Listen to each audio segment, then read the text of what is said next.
Hinahanap mo ba ang isang makabuluhang usapan tungkol sa pananampalataya at mga issue sa lipunan? Tara na sa Talakayan at Kwentuhan with Brother Willie Santiago, isang natatanging programa kung saan tinatalakay ang mga kasalukuyang issue, panlipunang usapin at mga bagay tungkol sa pananampalataya. Live tuwing Martes at Huwebes, 9:30 hanggang 10:30 ng gabi sa Facebook at YouTube. No topic too heavy, no question too small. Mula sa balita hanggang sa Biblia, sabay-sabay nating unawain. Kaya iset nyo na ang inyong alarm at samahan kami sa Talakayan. Talakayan at Kwentuhan with Brother Willie Santiago. Live sa Facebook at YouTube.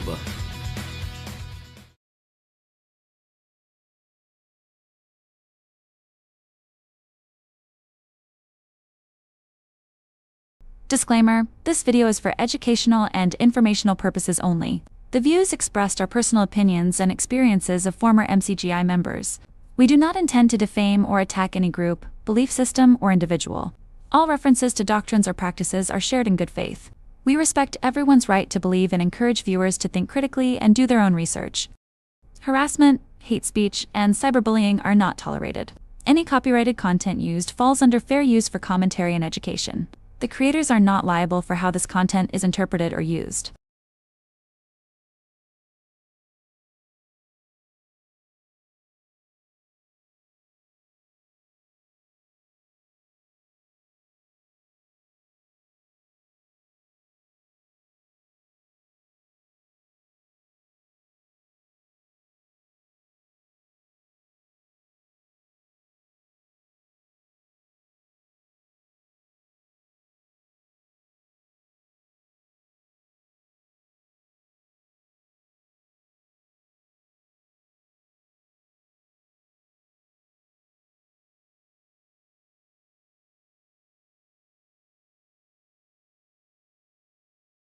Magandang gabi po sa lahat ng ating mga kapatid, sa lahat ng ating mga ka-Bible study. Dito po sa ating programa ang Mabuting Daan, Worldwide Bible Study sa YouTube Live.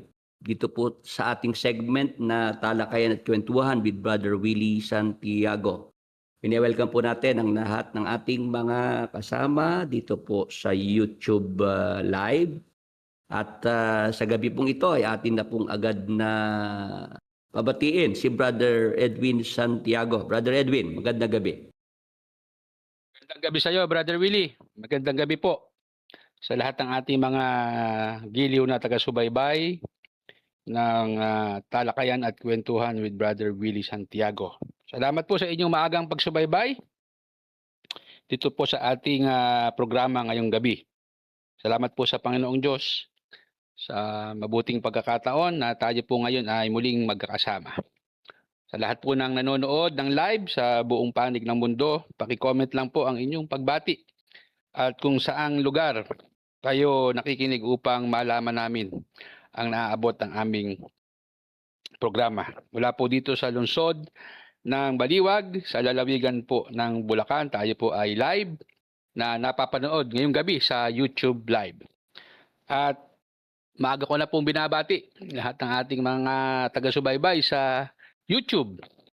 26 ang ating buena manong taga-subaybay. Binabati po natin si Terminator, si Julius Ordones, Sister Noemi, Visitasyon, Philip Lopez, Brother Jerry Mahinay, Rilang Sang, Brother Jerry Liboon from Santo Tomas, Batangas.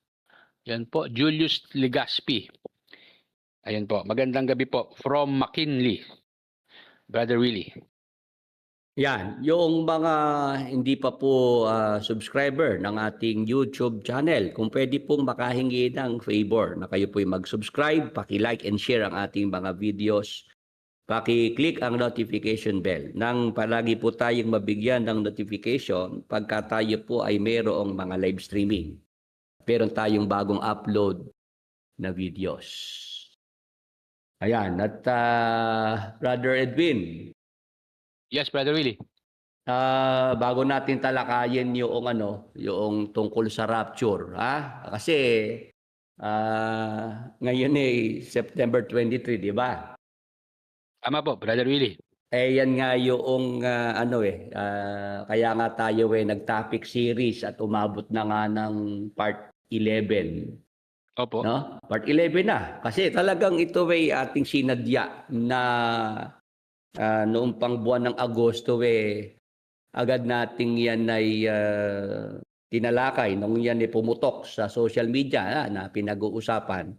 Di ba yan agad nating tinalakay. Kaya nga umabot na tayo ng part 11. At sabi ko talagang kailangan nating paabutin sa araw na ito, ng September 23, para mapatunayan talaga, Brother Edwin, na yung sinasabi natin, totoo. Na nung ipinahayag natin sa part 1 pa lang na hindi nga mangyayari yung rapture na yan ng September 23, eto, Brother Edwin, ang patunay, di ba? Yes, Brother Willie. Ito na yung katotohanan na hindi po mangyayari. Brother Willie. Yung rapture. Oo, Yun. kasi yung Pastor Joshua Malakela ng South Africa, siya yung nagpahayag niyan, Brother Edwin. Ngayon, bigyan natin ng pagtalakayan maya-maya, Brother Edwin. Kasi part 11 na nga, di ba? Ibig sabihin, marami na rin tayong natalakay tungkol sa rapture.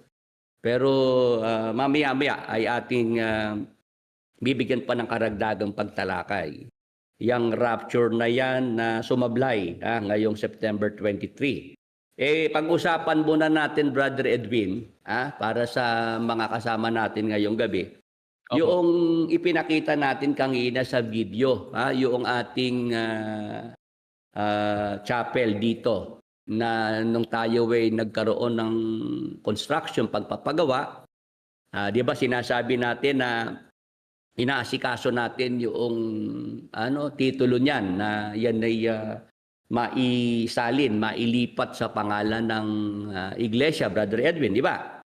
Opo, yung transfer of title, Brother Willie. Oo, at ngayong gabi ay gusto nating ito ay ating mabigyan ng pagtalakay.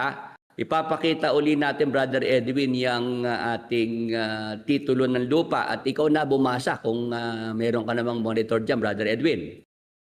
Sige po, Brother Willie. Sige, at kasi kaya natin ito gusto ngang maipakita, matalakay na rin. Kasi naipangako natin yan, natatandaan ko di ba? Sabi ko, once na lumitaw lang yung titulo ng lupa, papakita natin, Brother Edwin. Sige, Brother Edwin, ikaw na ang bahalang bumasa noong nakalagay na yan na titulo ng lupa. Sige po, Brother Willie. Ito po yung nakalagay sa titulo ng ating lupa kung saan po ay nakatayo ang ating chapel, Brother Willie. Ayan po, sabi po dito sa ating sa titulo, Republic of the Philippines, Department of Justice, Land Registration Authority, Quezon City, Registry of Deeds for Province of Bulacan, Giginto. Transfer Certificate of Title number 039-2025-012469. It is hereby certified that certain land situated in Barangay of Makinabang, Municipality of Baliwag, Province of Bulacan, bounded and described as follow. Yan po. As parcel of the land lot 20, block 1 of the Constitutional Subdivision Plan. Ayan po, nakalagay sa detalye, mga kapatid. Mga baybay, situated in the Barangay of Makinabang, Baliwag, Bulacan, sa bounded on the northwest along line. Ayan po yung nakalagay na owner. Members of the Church of God in Jesus Christ Universal.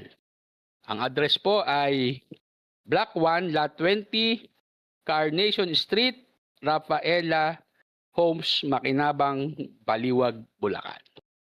Ayan po, Brother Willie. Ayan, at naka-underline pa, no? Opo. Para makita talaga na ang may-ari niyang titulo, Brother Edwin, itong members of the Church of God in Jesus Christ Universal Incorporated. Yan nga yung nakarehistro sa SEC, Brother Edwin. Tama po, Brother Willie. Oo, kasi yung may mga nagtanong, Brother Willie, hindi na worldwide. Kasi yung worldwide na ginamit natin noong mga nakaraan, Brother Edwin, dahil nung tayo ay nagre-renew na sa SEC, ay hindi na tayo pinayagan na yun ay magamit pa, Brother Edwin, di ba? Tama po, Brother Willie. Oo, kasi dahil nga noong nagkaroon ng pandemya ng COVID-19, Brother Edwin, hindi natin naasikaso yung pag-aasikaso noong ating mga papeles sa SEC. Opo, dahil nga po na ng pandemic, nasabay po sa pandemic, naipit, hindi po tayo nakapag-renew ng on time, Brother Willie. On time, oo. Kaya nung tayo ay nagre-renew na, yun, sinabihan tayo ng SEC na hindi na natin magagamit yung worldwide. Kaya ito, ang ating ginawa, yun, ginamit natin yung universal, Brother Edwin, di ba? Opo. Oo, na yun namang worldwide saka universal, it's the same, Brother Edwin. Parehas din naman yun no? Opo, yung lang pong bandang dulo ang nagkaiba ng sa wordings lang naman, Brother Willie, nagkaiba. Pero yung essence nun, parehas, worldwide, universal. Ang importante, Tama po. tayo po'y nakarehistro. Yung pagsasama-samang ito, hindi tayo kolorum, Brother Edwin. Opo, Brother Willie, hindi tayo sulpot lang sa isang lugar, Brother Willie, na tayo hindi sumusunod sa sa ating bansang Pilipinas sa pinatutupad, Brother Willie. Oo, dahil yung ating ginawang pagpaparehistro sa SEC, sa gobyerno, ay bilang pagsunod sa nakasulat sa Biblia na ang mga Kristiyano ay dapat magpasakop sa palatuntunan ng tao alang-alang sa Panginoon. Yung sinasabi sa aklat ng unang Pedro, sa Kapitulo 2, sinasabi doon yung pagpapasakop ng mga Kristiyano sa bawat palatuntunan ng tao alang-alang sa Panginoon. 2:13 ng unang Pedro. Yan, Brother Edwin, at kasama sa pagpapasakop sa gobyerno, yung tayo ay merong nabiling lupa, Brad Edwin, dapat ayusin yung titulo ng lupa, di ba, Brother Edwin? Opo, dapat po i-register sa pamamagitan po ng Register of Deeds. At saka siyempre, Brother Willie, merong mga may mga kaakibat na gastos po yung paglilipat po ng titulo, Brother Willie. Unang-una, kailangan mabayaran lahat ng mga buwis, mga taxes na dapat mabayaran, Brother Edwin, di ba? Yes, Brother Willie, yung capital gain tax na tinatawag, Brother Willie. Kasi hindi naman dahil ang nakabili at nagmamay-ari ang iglesia and church. Kasi ang alam ng marami, Brother Edwin, automatic ay tax exempted agad pagka sa church, di ba, Brother Edwin? Yes, Brother Willie, yun po ang karaniwang alam ng marami na pagka ikaw ay church, automatic VAT exempt ka na kagad. Hindi ka aalahan ng gobyerno ng BIR ng VAT ng tax. Pagka ikaw ay church, pero hindi po pala ganun, Brother Willie. Dapat ikaw ay mag-a-apply ka, Brother Edwin. Bayaran lahat ng mga taxes tapos saka ka ngayon mag-apply para sa tax exemption, di ba, Brother Edwin? Tama po. At pagka ikaw ay nakapag-comply doon sa mga hinihingi, yung mga requirements, saka ka palang magiging tax exempted, Brother Edwin, di ba? Tama po, Brother Willie. At yun nga, Brother Edwin, ang ating magandang ipaglingkod ngayong gabi. Kaya pala, Brother Edwin, noong tayo nasa MCGI pa, kung natatandaan mo, no, Brother Edwin? Ayan, nandiyan pala si Attorney Eric, no, Lingad. Ayan, Brother Edwin. Kaya pala nung tayo nandoon, si Brad Eli, ang sinasabi sa mga bagong nabautismohan, yung mga tumanggap ng water baptism, ngayon kayo'y mga kapatid na sa iglesia. kayo ngayon ay kasama ng nagmamay-ari ng lahat ng mga nakikita nyong mga ari-arian, mga properties dito sa iglesia. Di ba, Brother Edwin? Tama po. Oo. Ang sinasabi ni Brad Eli, basta iki miyembro sa samahan, iki kasama ng nagmamay-ari. Kaya sabi ni Brad Eli, gusto nyo yung isang poste, iuwi nyo na. Di ba, Brad Edwin? Opo, yung ekang isang yero niyan eh. Gusto niyo kunin niyo at kayo na eka may-ari niyan eh. Edi ang mga miyembro ba talaga namang masaya ang kalooban kasi bago ka lang naanib sa samahan, ikaw ay kasama ng nagmamay-ari, Brad Edwin. Yes, Brother Willie. Nawala si Brad Edwin. Brad Edwin. Hello? Oo, yung mikropono mo, huwag kang lalayo sa mikropono mo, hindi ka madinig, Brad Edwin. Yes, Brother Willie. Ay, nadidinig na po ba? Oo, huwag kang lalayo sa mikropono, bigla ka nawawala eh. Yun po yung sinasabi ni Brother Eli na pagka ikaw ay bagong anib, meron ka ng pag-aari diyan sa kung ano man yung nakikita mo diyan sa pasalamatan.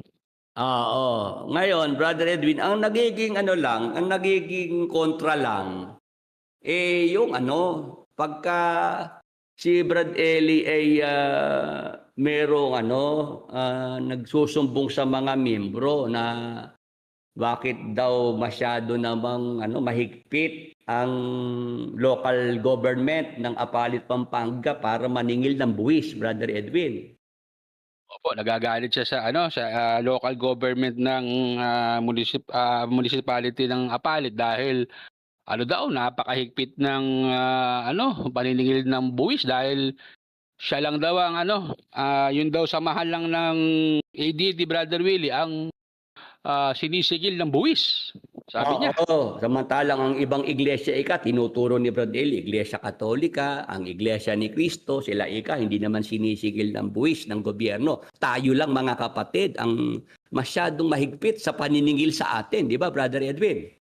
Opo, parang lumalabas, Brother Willie, ginigipit ganun ang dating, Brother Willie. Sinisingle out ang grupo, yung sabahan na MCGI na yan. At nung panahon na yon, ang presidente ay si Presidente Gloria Macapagal Arroyo, Brother Edwin. Po, si GMA po. Oo, kaya galit na galit siya at nagsusumbong sa mga miyembro na ba't ang ibang iglesia hindi naman ganun kahigpit sigilin ng taxes, tayo lang. Kasi ang sinasabi ni Brad Eli, Brad Edwin, itong mga property sa samahan, yan ay pagmamay-ari yan ng kapatiran. Yan ay hindi pwedeng maibenta, maisanla kung hindi pipirma ang 2/3 ng membership ng samahan, Brother Edwin, di ba? Opo, yun po yung sinasabi niya dati, Brother Willie.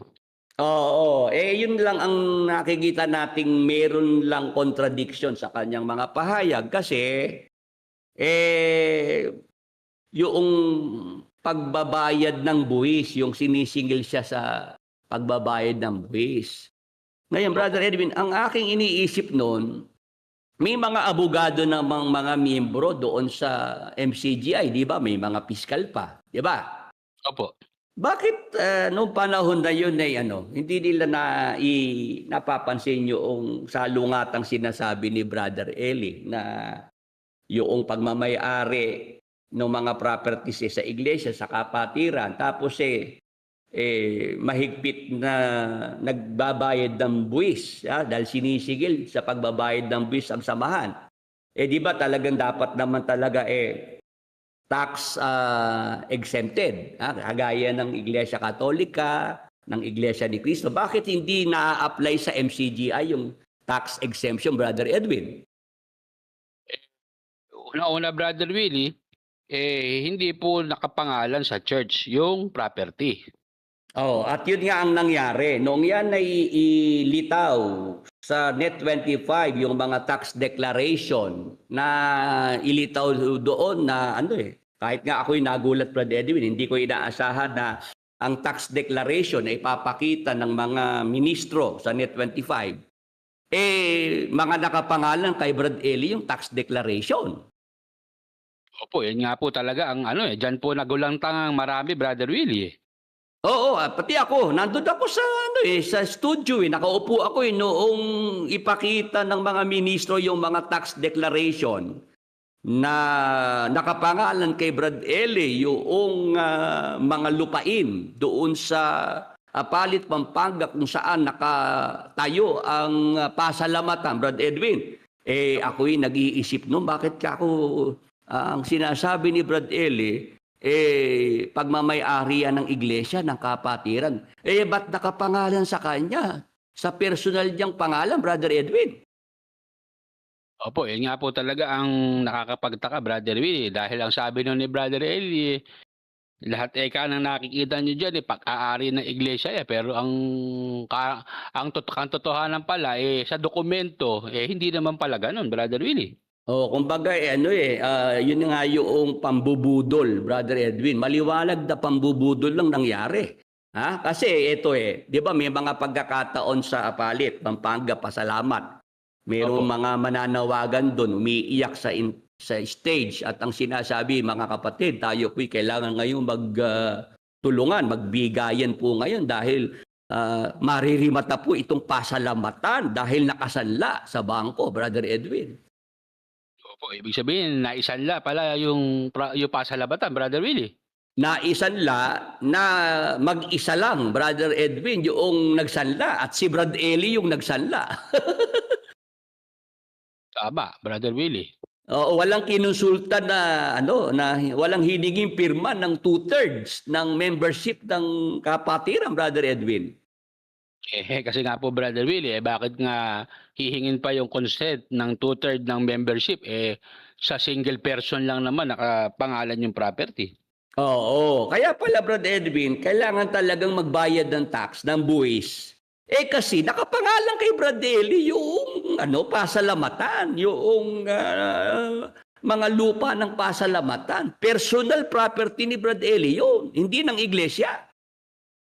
Tama po.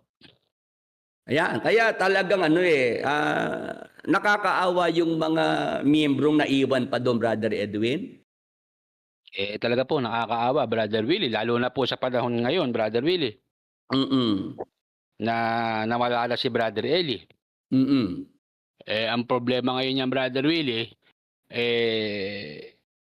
kanino na kaya nakapangalan ngayon niya? Iyan kaya nailipat na sa church o nailipat na naman sa pangalan ng ibang tao, Brother Willie?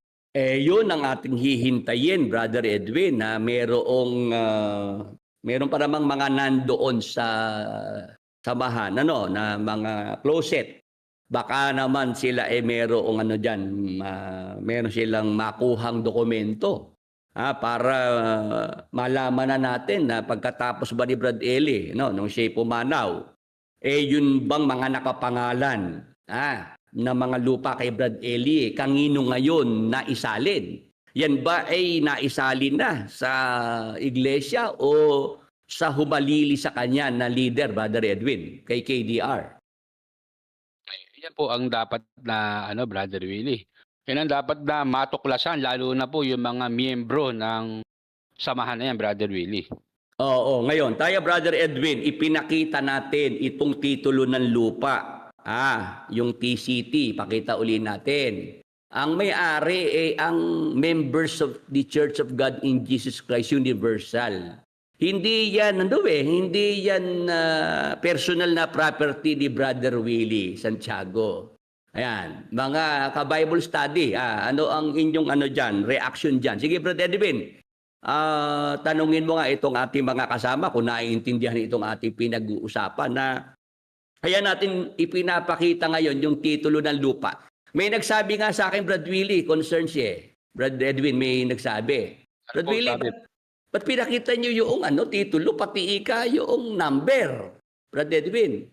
Kasi lahat, Brother Willie, dyan nakalagay po kasi lahat yan yung detalye. Kaya lang may second page po yan. Hindi na natin dapat ipakita yung Brother Willie. Kasi sabi sa akin noong nagmamalasakit, sana Brad Willie, tinakpan mo yung man lang yung number. Takpan ko daw. Opo. Loob-loob ko lang, pag tinakpan ko yan, gagawan pa ng issue ng mga kritiko natin. Sasabihin, gawa-gawa lang, Brother Edwin, Tsaka magbibigay pa, Brother Willie, na isipin, ba't may alteration, ba't may tinatago pang Oo. numero, di ba? Sabi ko, hayaan lang, as is kako yan. Kasi kako, ang mensahe ko dyan, kaya naman yan talagang nung yan makuha natin sa RD noong nakaraang Biyernes, Brother Edwin, di ba? Opo. Para kako yan makarating na mensahe dyan sa MCGI, doon sa mga miyembro doon at doon sa ngayon kasalukuyang leader, na yung hindi nagawa ni Brad Eli, nakamatayan niya. Brad Edwin. Brother Willie. Sa atin napakadali lang, na yung nabiling property maipangalan sa iglesia, Brother Edwin. Tama po, Brother Willie. Oo, walang kahirap-hirap, di ba, Brother Edwin? Nang yan sabihin ko sa kapatiran na pag tayo po'y bumili ng lupa at nakapagpatayo ng bahay-sambahan, yan po'y ipapangalan sa samahan, hindi kay Brother Willie. Tama po, yun nga po. At yan nga, Brother Edwin, nang lumabas na yung titulo, di ibig sabihin, yung sinabi ko hindi drawing, di ba? Kung sinabi niyo, yun po katotohanan, Brother Willie. Yun ang black and white di ba, Brother Edwin? Tsaka anytime, Brother Willie, ayan yung number, pwede nila i-check sa Registry of Deeds ng Bulacan, dito po sa Santa Rita, Giginto. Oo, yung mga kokontesta diyan sa titulo na yan, nandyan Kaya nga hindi ko tinakpan, Brother Edwin di ba? Opo. Yung kay Brad Eli, yung sinabi niya sa atin nung araw, kayo ay nabautismohan na, kasama na kayong nagmamay-ari. Hindi ito masasanla, mabibenta kung hindi pipirma ang 2/3 ng kapatiran. Yun ang drawing, Brad Edwin. Drawing lang yun. Yun ang panluloko, Brother Willie. Oo, panluloko yun kasi pinaasa ni Brad Eli yung mga miyembro na yung mga pinupundar na ari-arian ay para sa iglesia, para sa samahan. Yung Brother Edwin ang masaklap. Yung ginawa ni Brad Eli dito sa Pilipinas, pinagpatuloy niya sa Brazil, Brad Edwin. Opo, lumipat lang ng lugar pero ganun din po yung gawain Brother Willie. Oo, nagpundar din si Brad Eli na nagpundar ng mga ari-arian sa Brazil. Hindi rin naman pala sa iglesia ipinangalan, Brother Edwin. Opo, nakapangalan din sa kanya, Brother Willie. Samantalang yung pinambili ng mga ari-arian sa Brazil, dito naman ang galing yan sa Pilipinas, sa mga miyembro sa Pilipinas, Brother Edwin. Tama po. Ano nangyari? Noong si Brad Eli pumanaw, nawala. O yung mga ari-arian sa Brazil, kanino napunta, Brother Edwin? Ano po doon nga po sa private nurse na nakapagtataka, Brother Willie. Oo, bakit naman yung private nurse ang naging legal na tagapagmana ni Brad Eli sa mga ari-arian sa Brazil? At kahit si KDR ay walang magawa para yun ay mabawi, Brother Edwin. Tama po. Dapat kasi, Brother Willie, kung iyon talaga sa church nakapangalan yung property na naipundar sa Brazil, nung mamatay si Brother Eli, ang dapat isiniwalat o idineklara ni Kuya sa mga miyembro o mga kapatid, ito po yung nabili nating property sa Brazil, nakapangalan po sa iglesia, ito po ay naipundar at nakapangalan po sa iglesia, pero wala namang ganun, Brother Willie Nga, Brother Edwin, at ito pa ang ating nakikita. DCKDR na ngayon ang leader, nagpupundar din ng mga ari-arian. Yun, Brother Edwin, ang pinagpapatuloy lang ni KDR yung naging nila nung tsuhin niya. Yung naging tradisyon nila. Na kapag may nabiling property, hindi ipapangalan sa iglesia. So, nakalalamang niyan, Brother Willie, kay Kuya rin ang kapangalan ngayon yan. Di ba yung kay Dirac lang, yung sa may Bataan, Brother Edwin, di ba? Opo. Bakit ba yun pinundar? Di ba para doon sa tinuturo ni Brad Elin na para sa malaking kapigatian? Opo. Pero dahil nga nagbago na yung katuruan ni Brad Elin tungkol sa malaking kapigatian, ano na ang ginawa? Yung lupain sa Bataan, kinonvert, ginawa na ngayon kay Dirac, Brad Edwin. Opo, isa pa palang dapat yan maimbestigahan, Brother Willie, kung kanino na nakapangalan ngayon yung KD Rock na yan, Brother Willie. Camp Adventure na yan, di ba? Opo. Yun nga, Brother Edwin, ang nakakalungkot. Yung mga sinabi ni Brad Eli nung araw, meron tayong binili na beach resort, yung sa Morong, Brad Edwin. Opo. Yung una sinasabi, para sa iglesia yun, para daw sa mga kapatid. Tapos ang nangyari, personal palang property ni Brad Eli yun, na yung mga miyembro, pagka doon pupunta at maliligo, kailangan magbayad. Naloko na. Yun ang katunayan, Brother Willie, na talagang hindi iglesia ang may-ari nun. Oo, di ba? Dahil miyembro ka tapos maliligo ka doon sa beach resort na ang sabi ni Brad Eli para sa iglesia, magbabayad ka. Tapos itong kay Dirac, ganun din, di ba? Ano, pagka ikay pupunta ron, kailangan mo rin magbayad ng entrance fee. Opo. Isa ka naman nakakita, Brother Willie, co-owner ka ng property nung establishment, magbabayad ka sa gate pa lang. Yun nga ang malaking kalokohan. Ngayon ganito, Brother Edwin. Noong araw, si Brad Eli, ginagamit pa niya itong nakasulat sa gawa 2033. Brad Edwin, babasahin ko ha. Opo. Ito ang nakalagay sa talata. Babasahin ni Brad Willie. Pakilagay na rin sa screen. Hindi ko inimbot ang pilak ni Numan o ang ginto o ang pananamit. Ang lakas ng loob na yan ay sinasabi ni Brad Eli nung araw. Brad Edwin. Opo. Hindi ko inimbot ang pilak ni Numan o ang ginto o ang pananamit. Sinasalita yan ni Brad Eli, ha? Talagang siya umiiyak pa pag yan binabasa at sinasabi niya. Ano ang ating napatunayan, Brad Edwin? Ha? Ano pa, Brother Willie? Higit pa sa pang-iimbot ang ginawa, Brother Willie. Yun nga yun ang nakakalungkot. Kumbaga yung binabasang nakasulat sa Biblia, kung sabihin hindi ko inimbot, wala raw pag-iimbot siyang ginawa. Tapos meron pang idudugtong na talata, Brad Edwin, yung namang nasa 2 Korinto 7:2. Natatandaan ko kasi tagabasa niya ako nung araw Buksan ninyo sa amin ang inyong mga puso. Hindi namin inapi ang sinuman. Hindi namin ipinasama ang sinuman. Hindi namin dinaya ang sinuman. Ayan, sabi ni Brad Eli. Meron bang makakasumbat na mga kapatid? Na pagka ito'y sinasabi ni Brother Eli nung araw? Hindi namin inapi ang sinuman. Wala raw silang inapi, Brad Edwin. Sa pagkakaalam nila, Brother Willie. Yun bang ginawa sa akin, Brother Edwin? Hindi ba yun pang-aapi? Di ba? Sobrang pang-aapi, Brother Willie.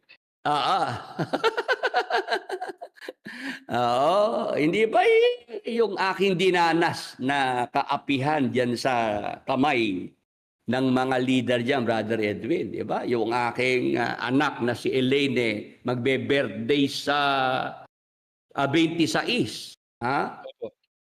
21 years old na si Elaine. Noong siya itakas, ilayo sa akin noong nanay ng aking mga anak, 5 taong gulang lang, Brad Edwin. Tama po. Biro, Brother Will, 16 na taon na pala ang nakalilipas. Ano po? Oo, gano'n lang kami katagal hindi nagkikita at nagkakausap na mag-ama. Opo. Sa isa banda, Brother Willie, pati yung mga bata, inapirin nila, Brother Willie. Yes, kasi may tatay yan Pero ano ginawa nila, di ba? Inalisan nila ng tatay yung mga bata, yung aking 2 anak. Si Limuel ay magna-19 na rin siya ngayon, Brother Edwin, 19 years old, si Limuel. Opo. Yan ang sinasabi ko na saan kumukuha ng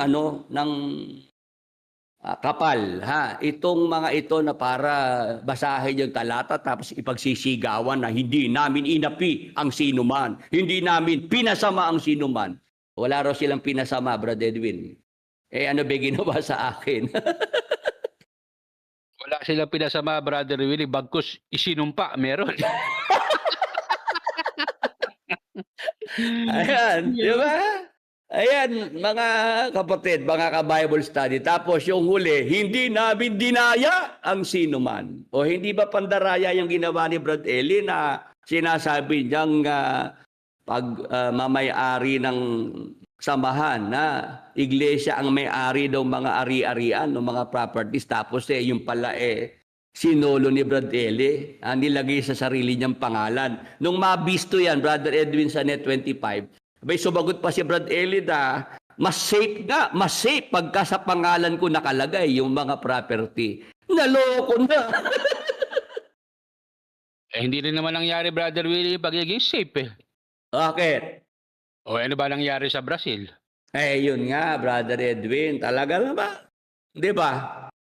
Kahit si KDR pa, wala siyang magawa. Di ba? Para yung mga ari-arian na napunta kay private nurse, kay Yuli. Hindi na niya nabawi. Di ba, Brother Edwin? Si private nurse na naging safe, Brother Willie. Oo. Yun Diba? ang ano dyan, oo. Yan, Brother Edwin, ang ating ano dyan.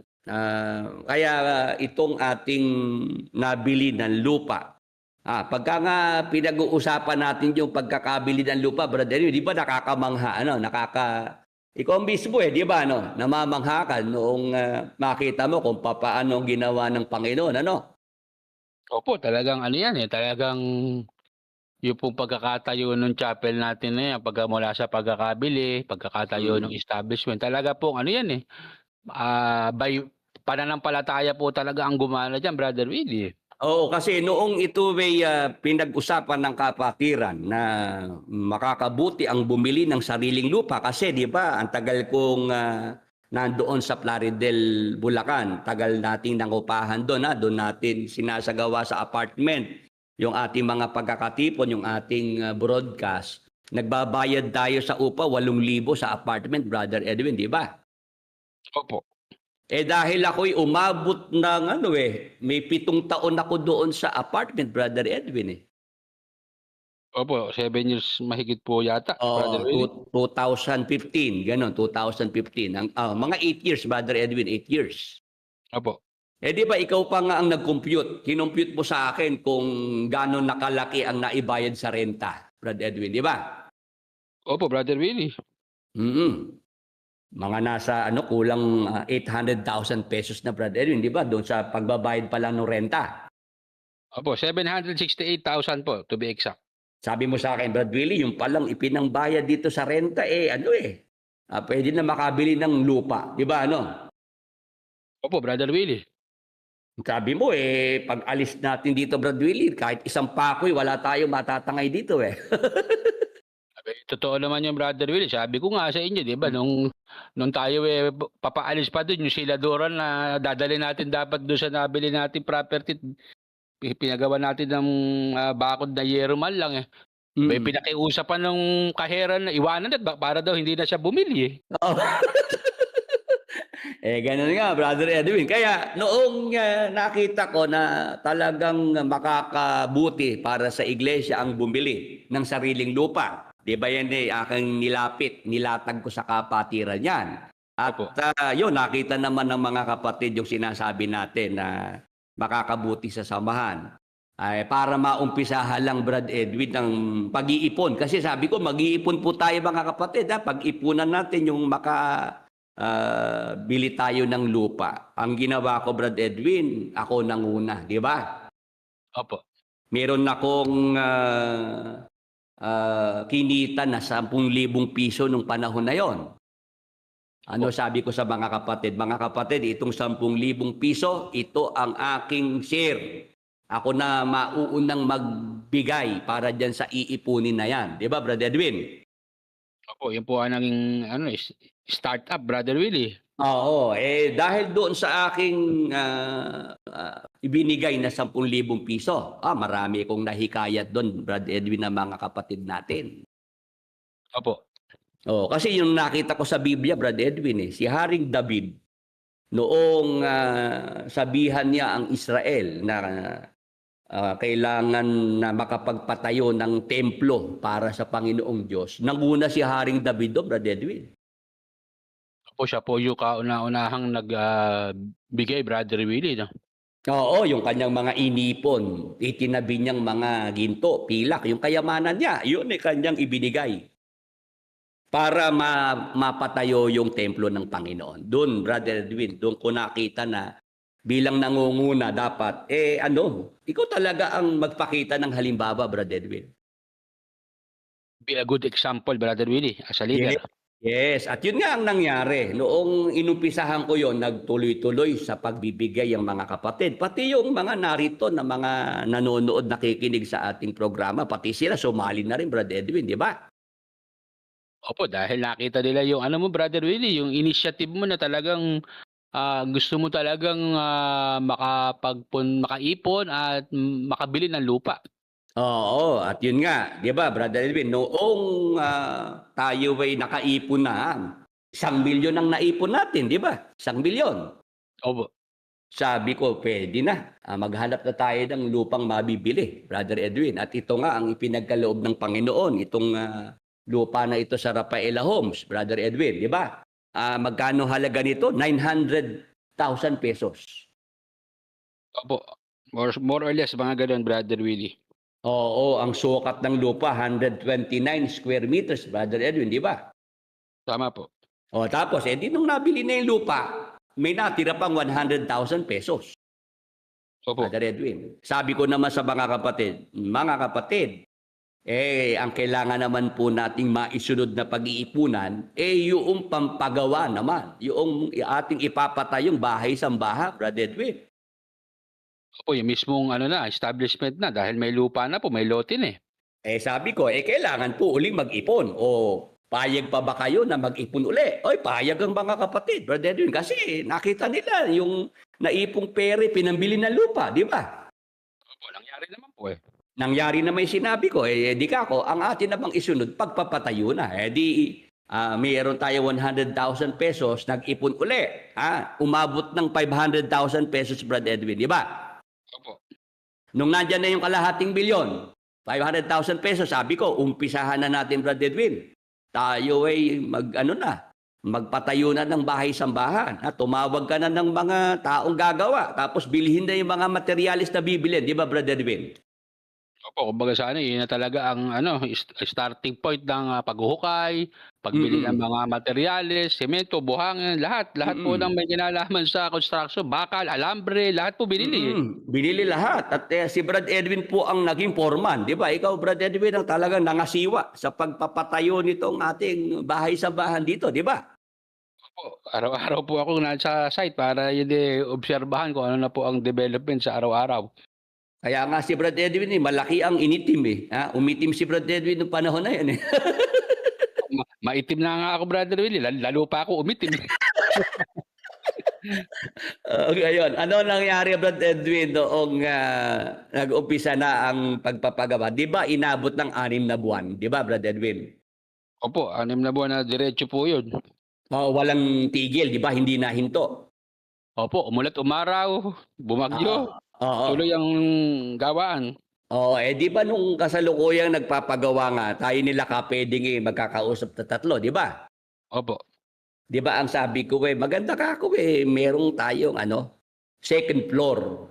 Lagyan ng ikalawang palapag itong ating pinapatayo na ito, di ba, Brother Edwin? Opo, dahil nga po talaga ang design natin, talagang gusto natin mangyari, yung ibaba worship center at yun naman pong itaas pastoral house, Brother Willie. Sa baba, ang pagsamba, tapos sa taas, yun ang opisina at yun ang magiging tuluyan ko, Brother Edwin, di ba? Opo, tsaka yung studio, Brother Willie, doon din po sa second floor. Nung ako'y nagsasalita ng na kailangan may second floor, di ba kayong dalawa ng kapeding ang kausap ko? Opo. Ang kapeding napahawak sa noo Brother Edwin Yes, Brother Willie, kasi si kapeding kasi, Brother Willie, bukod sa iyan matanda sa atin, marami na rin karanasan tungkol sa pagpapagawa dahil yung bahay niya, yung bahay ng mga anak niya, siya rin ang nangangasiwa, Brother Willie. Alam niya ang gastos, di ba? Alam niya. Oo, kaya ang sabi ni Kapeding nung kami tumalikod na hindi na pagkatapos natin mag-usap-usap, sabi niya, Brad Edwin, gusto ni Brad Willie, may second floor, baka atip man ng second floor, hindi na natin matagpo dahil maliit ang pera nating hawak. Napakamahal kada materialis ngayon. Oo, sabi ni Kapedig, baka hanggang poste lang ikang maitayo natin, di ba? Yun nga po, dahil siyempre uunahin yung mga patibayan, yung mga nasa yung puting, yung poste. Lahat po yan puro, kumbaga puro pera po ang nasa loob yan. Bakal, simento, bato, buhangin. Pera ho lahat ang pinambili dun Oo, di ba sabi ko naman nung kayo kausapin ko na ito ka akong sinasabi kong ito sa pananampalataya ko ginagawa, di ba? Kaya ako nagsasalita dahil sa pananampalataya. Sabi ko, God will provide, di ba? Opo. Sabi ko, ang Diyos ang bahala dyan. Basta tuloy-tuloy lang tayo at yun nga, dapat may second floor, Brad Edwin. Opo, ayan na nga po, Brother Willie, naka-set up na yung mga poste. Ilalatag na, Brother Willie, ginagawa na yung forma para sa slab Oo. Sabi ni Kapedeng, iyan kaya Brad Edwin aabutin pa ng yan masemento ang pera kokonti na lang magkano pa ba natitira Brad Edwin? Doon ka ako sa sinend ni Brad Willie na report sa GC ng Kapatiran para ka akong kulang 100,000 na lang magkano ba magagastos na rin second floor na siyempre tinawag ko yung foreman Brad Willie na kung ilang semento, pati bakal, pati labor. Na nga ba sinasabi ko sabi ko na nga ba hindi man lang maaatipan yung second floor na sabi ni Kapeding. Paano ka ako gagawin Kapeding ilan sabi ni Brad Willie basta tuloy ang gawa mahirap naman akong ihinto natin to na wala naman ako sinasabing ito, di ka ako tayo masisisi dyan. Sige ka, basta tuloy ang laban, sige. Tuloy lang, di ba? Di ba, pagka nga ikaw ay nagsabi sa akin, Brad Willie, may bibiling ganito. Di ba, bigay, di ba? Opo, sa totoo lang, Brother Willie, pagka kinumpute ko yung materialis na bibiling kinabukasan at pinagdadalawang isipan ko pa kung yung sabihin ko na agad sa'yo, baka mamaya kakwe. Ang sabihin mo ano muna tayo dyan, preno muna at wala tayong pambili pero wala naman pong ganun pagka ikay humihingi ng pampasweldo, di ba? Binibigay mo na yung listahan ng pasweldo, di ba, Brother Edwin, Opo, ang isasagot nyo lang sa akin sige, punta ka dito bukas ng umaga. Ganun lang po. Yun, Brother Edwin, sa ating mga kasama, sa ating mga nanonood ngayon, nakikinig. Pinapakita ko lang na dahil ako'y lubos na nagtiwala, Brother Edwin, sa magagawa ng Diyos. No? Opo. Ngayon, pinakita ng Diyos sa atin. Nasaksihan natin yan na yung ating ipinagawa dito, dati pangarap lang, dati pinag-uusapan lang natin. Nung nasa tamang panahon na Brad Edwin, ipinagkaloob ng Panginoon sa atin. Amen. Ayan, kahit ako'y namangha, Brad Edwin, nung makita ko na hindi ka ako nauubos, hindi nasasaid, Brad Edwin, yung pondo para sa pagpapagawa nitong ating bahay-sambahan. Nung banda huli nga, Brother Willie, yung mga materialis na binili natin, pinuproblema pa natin, di ba? Oo nga. Pinoproblema pa natin nung kasi wala na tayong paglalagay ang pwesto, Brother Willie, ng mga biniling mga gamit, yung mga ginamit na pang-suporta dun sa slab. Napakadaming kahoy ng Brother Willie. Nung hindi pa tayo ginagamit yung iba ba dahil ang una nating ginamit na para sa pagsamba yung second floor dahil para makalipat na tayo at makatipid na tayo ng upa doon sa ating inuupahan sa Plaridel. Yung itaas muna ang ating ginamit para doon tayo magsagawa ng pagkakatipon. Di lahat ng mga scrap, yung mga materialis na ginamit na doon lahat sa baba. Dumating na yung pangangailangan, Brad Willie, na yung first floor kailangan ng tiles, kailangan ng pinturahan. Dumating din yung mga materyales sa binili, Brother Willie, ipamigay na lang. Oo nga, gano'n nga ang nangyari. 'di ba? Oo. Dahil ano na, eh, labis na, eh, wala ng paggagamitan, eh. Hmm. Ayun ang nangyari. Kaya kung tutuusin, eh, sumobra pa Brother Will dahil may Oo. pinamigay pa tayo, eh. Yes, at, yun nga Brother Edwin ang ating ano, kaya natin kinukuwento 'to sa ating mga kasama, para sila'y mabigyan ng inspirasyon Brother Edwin, na yung pagtitiwala sa Diyos ano, yan ang dapat nating matutunan, ano? Opo, eh, yun nga po Brother Will yung mga kapitbahay natin diyan, eh, gulat na gulat, eh, 'di ba, diyan sa Rafaela. Oo. Oo, gulat na gulat sila bakit daw ano, eh, saan daw ba tayo kumukuha ng pera Brother Willie, bakit sa loob ng 6 na buong mahigit, eh, naipatayo yung ganyan. Oo, 'di ba ang tanong, eh, meron ba kayong tithes? 'Di ba kayo ba'y nag-iikapo, 'di ba Brother Edwin, ano? Opo, yun nga po ang ano, eh, yun nga po ang karamihang tanong dahil church yung ipinapagawa, eh, dahil deklarado po tayo na church yung pinapagawa natin diyan sa loob ng subdivision, eh. Mm. Eh, nakikita nila Brother Will araw-araw nagde-deliver ng semento, araw-araw nagde-deliver ng bakal ng mga Buhangin. materyales, buhangin. Mm. Mm. Eh, kaya ang tanong, eh, kayo ba yung mga may tithes na itinuturo sa miyembro niyo kaya ganyan kaya naipapagawa niyo yung, chapel niyo? Mm. Ang Eh, sinasabi natin, ito po ay galing po sa kusang loob, kusang loob na donasyon, kusang loob na mga offerings ng mga ano, ng mga kapatid at yung mga nanonood sa ating programa, Brother Edwin, 'di ba? opo, yun naman po talaga ang totoo Brother Willie. Oo, kaya nga Brother Edwin, dahil ito ngang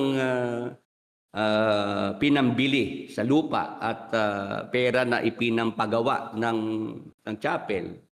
Yan ay sa kapatiran, Brother Edwin. Kaya ano lang, tama lang talaga na ipangalan ang property sa kapatiran sa iglesia, 'di ba Brother Edwin? Tama po dahil yan po, eh, ano, eh, pinagsama-samang mga tulong, kusang-loob Mm. na tulong ng mga miyembro at mga sumasampalataya sa ating Panginoong Jesucristo Brother Willie. Oo, kaya nga Brother Edwin, dito sa pangyayaring ito na nagawa natin, yung ipinangako natin na ang mabibili na lupa, tapos yung ipapatayong bahay-sambahan ay ipapangalan sa iglesia, nandiyan na ang resibo, Brother Edwin, di ba? Nandiyan ang resibo. Andiyan na po ang pruweba. Oo, na kahit ano man ang mangyari sa atin, Brother Edwin, di ba? Pag wala na tayo dito sa mundo, Opo. pag napag-usapan tayo, di ba, Brother Edwin? Maganda naman ang sasabihin ng mga tao sa atin, di ba? Opo, yung makita lang nila Brother Willie yung chapel, eh, okey na yun, maganda na Brother Willie. Oo, na yung mga nanguna diyan na nagpagawa, nagpatayo, bumili ng lupa ay hindi mga mukhang pera, Brother Edwin, 'di ba no? Hindi nila ininteres yung ari-arian na para sa iglesia, 'di ba Brother Edwin? Tama Brother Willie, hindi po naman natin puwedeng sabihin na tayo ang may-ari niyan dahil tayo ang nagpagawa, dahil tayo ang, naka-focus diyan nung time na ginagawa. Tayo po ay ano lang, napagkatiwalaan lang ng mga kapatid Brother Willie. Oo, kaya nga Brad Edwin, ito naman ang magandang balita. Noong yan ay nai-share ko na rin sa ating mga kaibigan yung kopya nga noong titulo ng lupa. Kahit yung mga ibang mga closet and exeter sa MCGI, natuwa sila Brad Willie, Brad Edwin eh.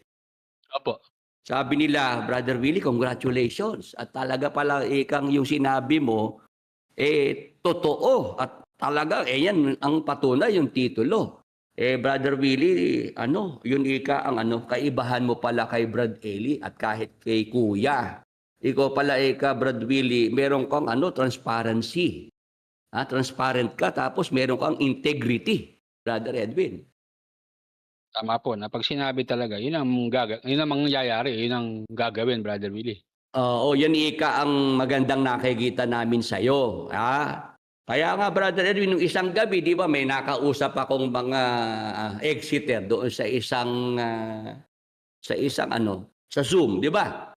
Opo, may grupo po kasi ng mga exiters, nasa Zoom sila Brother Willie. Nung isang gabi napunta ako doon. Di yun, nabalitaan nga nila na meron tayong titulo ng lupa, nakapangalan sa iglesia.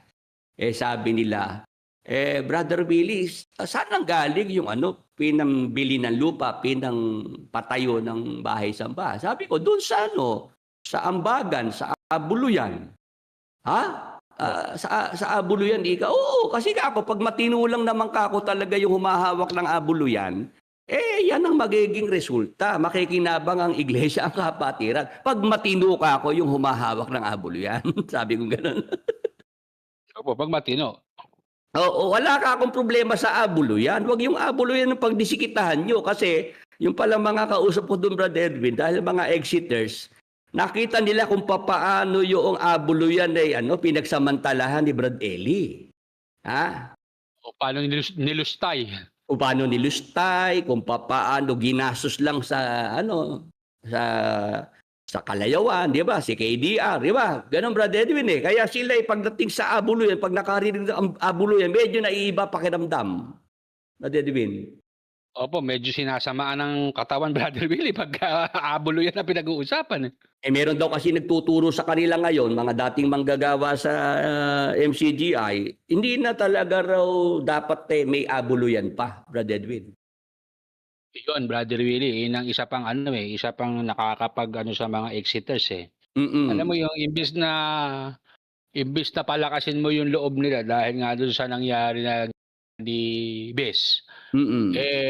Magsasalita pa na kasi yan ang naging korupsyon kaya yung Abuluyan dapat wala na yan kasi wala naman kang physical na church ngayon, hindi na dapat kailangan yan mga ganun ba, Brother Willie? Oo kaya nga nung marinig ko yun di nagbigay na ako ng halimbawa. Sabi ko ngayon ako ang mga tao nagrarally, di ba? No linggo, talagang kaliwat kanan ng rally dahil nga galit ang taong bayan dahil sa korupsyon, dahil yung mga ghost project na yan, mga flood control na yan, di ba, Brother Edwin? Pinagsamantalahan ng mga politiko yan, di ba? Opo, pinagpasasaan, Brother Willie. Yung taxes, yung buwis ng taong bayan, Brother Edwin, di ba? Opo. Sabi ko, ganito na lang mga kapatid.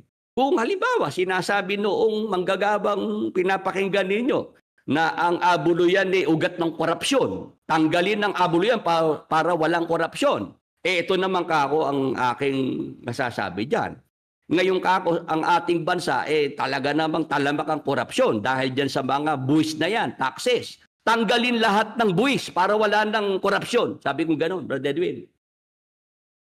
Ano po sabi, naiintindihan ba, Brother Willie, halimbawa mo? Natigilan yung mga kausap ko. Sabi, Brad Willie, hindi naman tinuturo nung manggagawa na yung Abuluyan taxes. Hindi naman ako nga ganun. Gumagamit ako ng halimbawa na maintindihan nyo. Na yung Abuluyan sa iglesia, walang pinagkaiba sa taxes, buwis, sa gobyerno, Brother Edwin.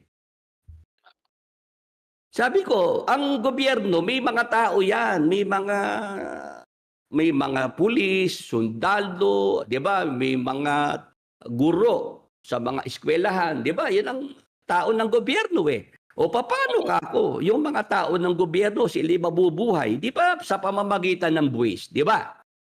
Opo. Swelduhan, yung mga nagkakasakit para mapagamot ng gobyerno, 'di ba saan kukuha ng pera? Sa buwis ng taong bayan. Opo. 'Di ba? Ganun din ako sa iglesia, may Abuluyan. Dapat marunong lang yung hahawak ng Abuluyan para kako yung mga tao sa iglesia naman ay malingap, sila'y matulungan. Saan kukunin yung pantulong? Halimbawa baka ako merong lalapit sa iyo na nagigipit. Brad Willie, mapuputulan kami ng kuryente. Pwede ba sabihin ko, sige kapatid, pag-pray natin na huwag kayo maputulan ng kuryente. Pwede bang ganun yun? Sabi ko. Hindi tatanggipin ni Meralco tsaka ni MVP yung Brother Willie. Oo, di sila natigilan. Sabi ko kasi ganito nakita ko sa inyo Nagbigay pa ako ng halimbawa. Yung daga, talagang gusto nyong mahuli, hindi nyo mahuli-huli. Di ba? Mailap Opo. Ang naisip ka ko, noong nakapag-isip para yung daga ay mahuli na, o hindi na makawala.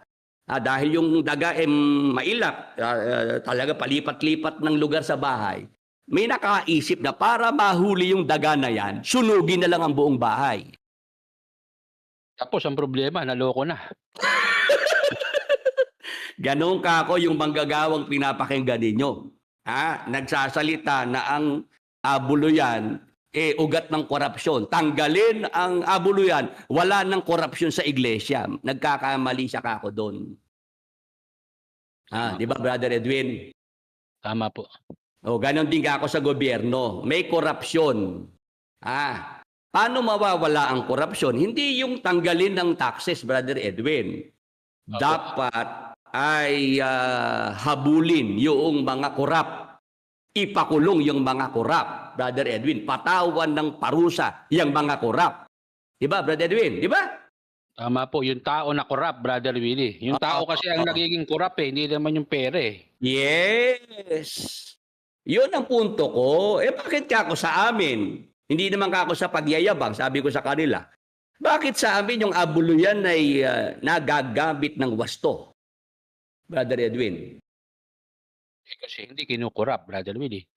Hindi kinukurap, matino yung nangunguna. At hindi mukhang pera, Brother Edwin, di ba? Yes, at saka alam yung tamang pag-manage, Brother Willie, ng finances. Oo, kaya nga sabi ko, meron ka akong mga nanira sa akin nung araw. Gumawa pa ng open letter. Si Willie Santiago mukhang pera. Si Willie Santiago nagpapayaman lang sa iglesia. Eto ka ako ang titulo ng lupa. Brother Edwin, ang halaga nitong lupa at yung ating naipatayong bahay-sambahan, kulang 3 milyong piso, Brother Edwin. Opo, Brother Willie, mga ganun po, more or less. Malaking halaga na sa lapian, 3 bilyong piso, Brother Edwin, di ba? Opo. Pero hindi ko yan ininteres. Di ba? Tama po. Hindi ako napasilaw sa pera. Tama. Di yung mga nagsasabing ako'y mukhang pera, nagpapayaman, di lumalabas yung kanilang mga sinasabi nila, talagang paninira lang, Brother Edwin, di ba? Opo, wala silang resibo doon, Brother Willie, na maipapakita. Eto ko, Brother Edwin, may resibo. Yang titulo ng lupa na yan. Di ba? Opo. Yan ay hindi ko inimbot, hindi ko pinag-interesan. Yan ay talagang para sa iglesia. Dahil alam ko naman na darating din ang araw, ako'y mawawala, ako'y magpapaalam, maiiwan ang iglesia, maiiwan na may ari-arian. Diba, Brother Edwin? Opo, mawala na tayong dalawa, Brother Willie, property, nakatayo pa rin. Yes, at magpapatuloy yan, Brother Edwin. Magpapatuloy pa rin. Willie. At saka walang pwedeng mag-claim na single person na pag-aari niya, Brother Willie. Yes, at yun nga ang sinasabi natin dito sa ating pagsasama-sama. Walang kahit isa man, kahit milyonaryo pa, may pera ang magsasabi na dahil sa akin, kaya naitayo yung chapel na yan. Walang ganun, Brother Edwin. Opo, wala pong tinukuhan dito na, ganito, si kapatid na ganito, 100 supot ka na semento, wala pong ganun. Wala. Lahat yan dahil sa kusang loob ng kapatiran. Kaya, Brother Edwin, yan nga yung sabi ko na legacy na pwede kong maiwan, Brother Edwin. Opo, Brother Willie.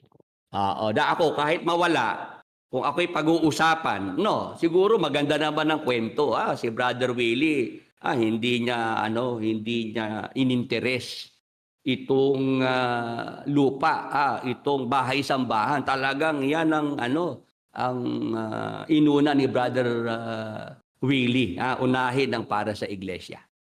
Amen. Amen. Actually, Brother Willie, yung kwento mo ng buhay mo, unti-unti nang papunta doon sa papapaganda, Brother Willie. Mula sa pinasama, papunta doon sa pabuti, Brother Willie. Oo, kasi nakita nila yung mga sinabi sa akin ni Brad Eli, mga negatibo, sinabi nung ibang mga nakasama natin na mga umalis din. Kasi hindi ko pinaubra yung mga gusto nila, Brad Edwin, di ba?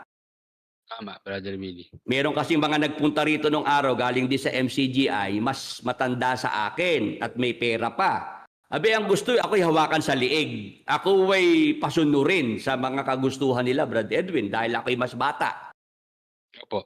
Hindi ako Hindi ako pwede sa ganon na ako ay gagawing parang puppet na pakikilusin sa kamay nila, Brother Edwin. Opo, paikutin sa palad nila, Brother Willie. Oo, di ba? Pinagmamalaki nila sa akin na sila'y milyonaryo. Sabi ko lang sa loob ko, sa inyo na milyon nyo. Di ko kailangan ng milyon nyo. Ang kailangan ko ang Diyos. Amen. Amen. Ano kaya, Brother Willie, pakiramdam nung milyonaryo na nagpagawa ng chapel, Oo. tapos nang banda huli nung hindi mo mapagbigyan doon sa gusto niya mangyari, bumukod, Brother Willie. Mm-mm. Ngayon may ipinagkaloob na ang Diyos na chapel. Paano kaya ngayon yan? Siyempre, nakikita niya na yung palang ipinapangahas niya na kayamanan, yung pera, hindi pala yun ang kailangan, Brother Edwin. Ano? Ha? Oo, kaya ako hindi napasilaw, Brother Edwin. Kasi sabi ko yung kayamanan mo, milyon lang, di ba? Ang Diyos mayroong kayamanang hindi mauubos, Brother Edwin. Brother Billy. Doon ako sumandal sa Diyos na may kayamanang hindi mauubos. Hindi ko kailangan ng milyonaryo na ang pera mauubos, Brother Edwin. Po, doon sa nagkamali, Brother Willie. At yon nga ang ating Brother Edwin. Gustong sabi ko nga maipagmalaki. Ang ipinagmamalaki naman natin, Brother Edwin ang kabutihan ng Panginoon sa buhay natin, di ba? Tama po, yung kanyang mga ginawang pagpapala, kanyang mga blessings na ipinagkaloob, lalo na sa samahan, Brother Willie. Amen, amen. At sabi nga nung aking mga kaibigang pastor, Brother Willie, ang ganda ng kwento, no? Yung nakapagpundar kayo ng lupa, nakapagpatayo kayo ng bahay-sambahan na nakita mo kung paano kumilos ang kamay ng Panginoon. Ang ganda ika niyan. Pag nalagay mo yan sa libro, Brother Willie, marami ikang dyan, bibigyan ng inspirasyon. O kaya nga ako, Brother Edwin, di ba? Sabi ko meron nga tayong libro na gustong maisulat. Yung tungkol sa aking talambuhay, Brother Edwin, yung aking naging paglalakbay, no? Opo. Ayun, pagka yan ay loobin ng Panginoon, itong taong ito, Brother Edwin, bago matapos ang taon ay masulat yung libro at mabasa nga yung mga kwento na yan, yung mga pinagdaanan ni Brother Willie, pati nga itong ipinagkaloob ng Panginoon na lupa at bahay-sambahan para sa iglesia. Ay, maraming dyan, mabibigyan ng inspirasyon, maraming mapapalakas ang loob, Brother Edwin, ng libro na yon. Opo, Brother Willie. Pero, Brother Willie, may nakalimutan tayo, Brother Willie. Ano yon? Ano yon? Yung ating bisita nung linggo, hindi pa natin nababati. si John Cedric Delim, nandyan siya. Oo, Brother Willie, di ba? Inanyayahan natin nung nakaraang programa, awa ng Diyos, tayo naman pinaunlakan nung linggo, Brother Willie, siya nakarating dyan sa ating chapel. Oo, at ito, meron tayong video testimony ni Brother John Cedric Delim. Ikaw na magkwento, Brother Edwin, bakit ba siya nakarating dito at bakit ba siya nag-request ng prayer sa atin, Brother Edwin? Opo, ang pangyayari po kasi mga Bible study, mga kasama po namin dito sa Talakayan at Kwentuhan with Brother Willie. Ito po kasi si Brother John Cedric Delim, nag-prayer request na meron po siyang nararamdaman sa kanyang kaliwang tainga. Noong una po, ipinag-pray, tapos nito pong recent, kung di po ako nagkakamali, kung nung Webes or nung Martes, last week. Sabi ko po sa kanya, Brad Cedric, total naman pala ako, ikaw nandyan lang sa San Rafael, sa Pinakpinakan, kung saan marami po kaming mga kamag-anak, at saka po yung isa naming kapatid din nandyan. Sabi ko, kung magagawa mo na makarating ka, nandito lang naman kami sa Rafaela, sa Makinabang, magsadya ka. Para makarating ka dito sa chapel at magkita-kita tayo. Yun nga po, awa ng Panginoon, nagpa-unlock naman siya. Actually, hindi na nga kami nagkausap, Brother Will, after the program Mm. Kaya nga nung dumating siya nung Linggo, dahil nasabay naman na nagdatingan yung mga kapatid galing sa Maynila, pagbukas ng pinto, nasabay siya. Akala natin, Brother Willie, kasama siya ng mga taga Maynila, mga Mm. bisita siyang kasama ng taga Maynila. Mm. Nung tanungin natin yung mga dumating galing Maynila, halos 2 sasakyan yun, eh. Hindi daw nila kasama yung Mm. isa dahil ano, mapapansin mo kasi iba ang ano, iba yung itsura niya, iba yung Mm. ano niya. Nilapitan ko. Sabi ko, "Brad, kasama ka ba nila?" Sabi niya, "Hindi po," sabi niya. Ako po si ano, nagpakilala. Sabi ko, "Mainam nakarating ka." Ayan. Mm. Ayun, kwentuhan. Tapos at pinakilala ko sa Brother Willie. Sabi ko, "Brad Willie, siya si Cedric, yung ating taga-subaybay sa talakayan at kwentuhan. Mm. Taga dito lang ako pala sa San Rafael." Ayun, 'di ba nag-usap na kayo, Brother Willie. Nataon Mm. naman nung dumating siya, tayo, umaawit na dahil may pagkakatipon tayo, 'di ba? Mm. Mm. Kaya ang naging ano na lang natin, sige mamaya pagkatapos ng pagsamba, makapagkuwentuhan sandali bago mag-uwian, ano, Brother Willie? Oo, oo. Ayun po, pagkatapos po ng pagsamba, may konting salo-salo para po magtanghalian yung mga magkakapatid na nakadalo sa chapel. Pagkatapos po nun, siyempre kanya-kanya na pong paalaman. Ano po, sabi ko, "Brad Cedric, kamusta ba yung tenga mo?" Sabi niya, "Brad Edwin, nga, ano nga, mahina daw yung pandinig, mahina daw yung kaliwang tenga niya." Mm. Sabi ko, kaya actually kako bro, kaya kita pinapunta dito para din yung nararamdaman mo, maipag-pray ni Brad Willie, tsaka ng mga kapatid. Sige po eka. Ayun, Brother Willie, yun na nga nangyari, ipinag-pray ng mga Mm. kapatid, pinatungan ng kamay ng mga kapatid, nilay hands, ipinag-pray mo, Brother Willie. Mm. Siguro, Brother Willie, siya na ang dapat magkwento nung i-play na natin yung testimony niya kung ano nangyari nang after mo siyang maipag-pray. Sige, at hayaan natin na si Brother John Cedric Delim, may video siya. Siya na magkwento kung ano naranasan niya after ng prayer. Sige, ito po yung video, mga kapatid, mga ka-Bible study.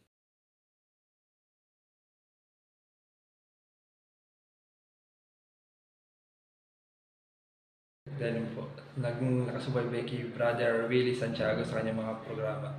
Ngayon po, dumalo po ako personal sa kanyang mismong worship. Then, yun po, ano po ako, nagpabasbas po ako about po dun sa karamdaman ko sa kalawang tenga.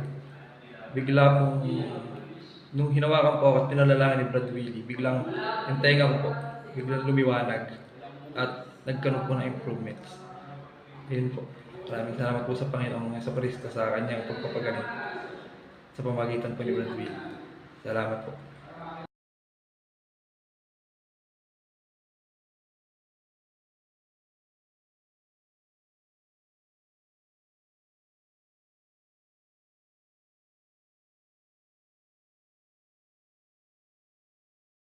Ayan, Brother Edwin, si Brad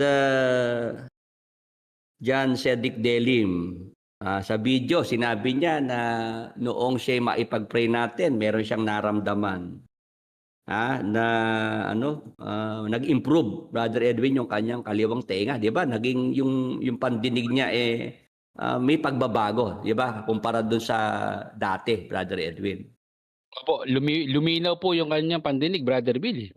At yan, nandiyan siya, naka-online, Brother Edwin.